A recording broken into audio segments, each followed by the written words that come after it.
Hey guys, episode 2 just gave us the name of Desmond's planet, Balut, and that ties directly into the theory that we came up with in the comment section of the last video dealing with the Teilaxu, which explains why the Bene Gesserit voice doesn't work on him.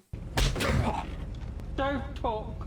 With that being said, give this video a thumbs up if you caught the Suk Doctor reference, and let's just dive into the breakdown. I want to start off with Sister Nazir's arrival for Kasha's autopsy. In these opening scenes, we learn a lot about not only the Bene Gesserit, we also get a small glimpse of just how Desmond's powers work. So let's really dive into it. Who is Sister Nazir? For one, we all know she's a member of the Truthsayer Sisterhood, but for some of you guys who aren't deep into the Dune lore, she's also what we call a Suk Doctor. And the way we can tell is the diamond tattoo on her forehead, which is a symbol meant to represent the conditioning of Suk Doctors. Similar to Dr. Yue in the first Dune movie, he also has the diamond on his forehead. But what exactly does it mean to be a Suk Doctor, you might be asking? Firstly though, we have to know what a Suk school is. The Suk school is essentially the best medical school in the universe. It was also founded after the war against the thinking machines, aka the Butlerian Jihad, around the same time that the Truthsayer Sisterhood was formed. Without thinking machines and AI, humanity had to take a more proactive role in their own health, which is why the Suk school was founded. It teaches humanity a way to maximize its full potential,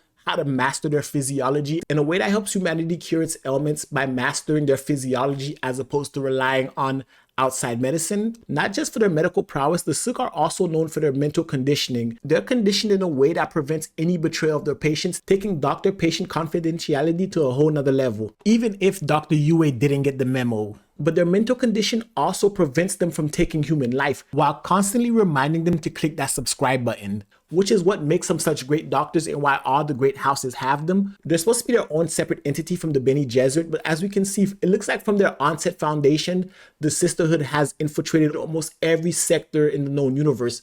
The fact that they had Nazir embedded inside the Suk school shows just how deep their hand reaches. With Nazir's advanced knowledge, she's able to complete the autopsy, and her findings are Tasha's burns came internally from an imbalance in her meridian network. The meridian network comes from ancient Chinese medicine, and it mainly refers to your internal circulatory system, and it's usually associated with qi or energy flowing through your circulatory system. That means Desmond was able to hijack her circulatory system, rapidly accelerate her own flow of energy to the point that it causes the burn to happen, which means he has a way to remotely control somebody else's physiology. We saw him do it again this episode while he was burning Duke Racheses. However, he stopped before going all the way through and killing him, showing that he has a degree of control that doesn't have to be fatalistic. The manipulation of physiology is something that the episode really gets into. Not only do we have Nazir's explanation of what happened to Kasha, but we also have the subplot of Lila, the great-great-granddaughter of the First Mother Superior, Raquella. After what happened to Kasha last episode, the prophecy that Sister Raquella had before she died about Tyrann Arafel,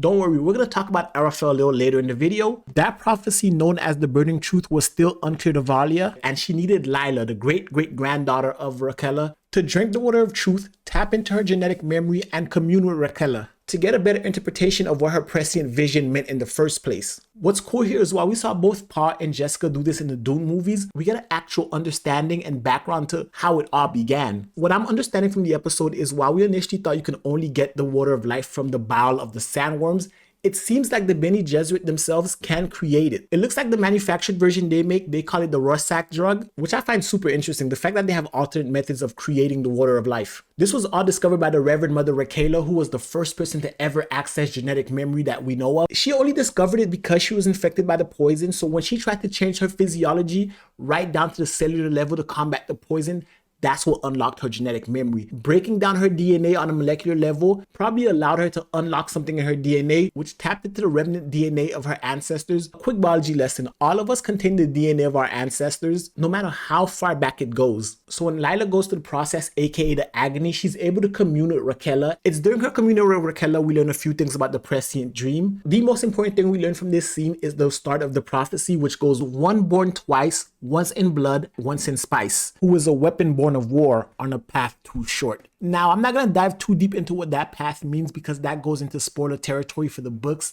so I don't want to dive too deep into that, but those who know. But when it comes to the show, they're trying to apply it to Desmond, and here's how. The way I'm interpreting it is once born in blood is your natural birth, born through blood.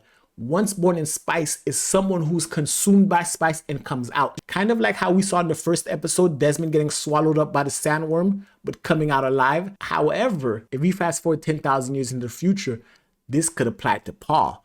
grandpa was born in blood, like almost every natural born human, but also when he became the Muad'Dib, he was also born in sand. Like I said in the intro, I'm not gonna spoil it for book readers, but for those of you who have read the book, it leans heavily towards Lila II.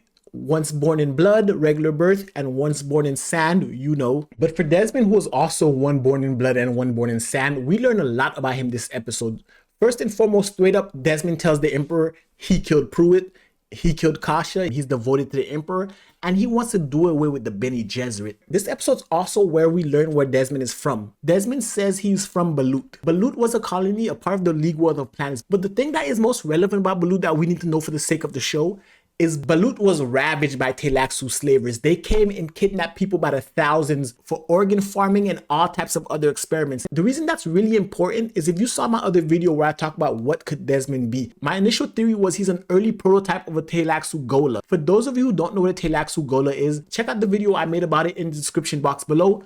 But long story less long, think of it as a genetically altered clone, but created from dead cells of someone who passed. But if you think about it, the Tleilaxu Gola theory starts to make sense now that we know he's from Balut. This essentially connects Desmond directly to the Tleilaxu because we know that Tleilaxu have ravaged his home world to take people for organs as well as other experiments. Desmond also claimed that he survived the Shai-Hulud, the worm. It took his eye and it gave him a new set of eyes where he can see things he couldn't see before. What I think most likely happened is he died and they just created a clone of him. Because Golas are genetically modified, it's easy to see how his body would be modified to have these abilities, especially with the amount of spice consumption he had as someone who was once born in spice. And being a genetically modified being would make sense to how he's able to resist the Bene Gesserit voice. Not that you have to be genetically modified to resist it. With enough training, you can resist it. However, seeing as Valia was the first user of the voice, and as far as we know, the only one who can use it now, no one should know how to counter it. So theoretically, it should work on almost everybody, but Desmond was able to resist it, showing that he's different and maybe not fully human in the traditional sense of what we'll think a human to be. Which brings us back to Arafel.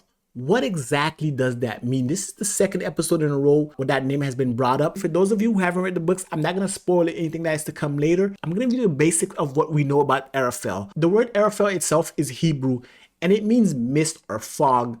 In the Dune concept, think of it as a dark mist, a dark fog, a dark god almost. That god, Arafel, is supposed to bring the end of humanity. This idea of Arafel or God itself is something that plays a major theme in Dune as a whole. Whether it comes to certain characters trying to play God or prepare us for Arafel, or those who are trying to create the perfect being or the perfect machine to rival Arafel, all that chasing for God, reaching for God, trying to manipulate it, maybe is the catalyst for what brings about Raquel's prophecy. We see the sisterhood obsessed with Arafel. The Tleilaxu themselves are obsessed with their idea of God.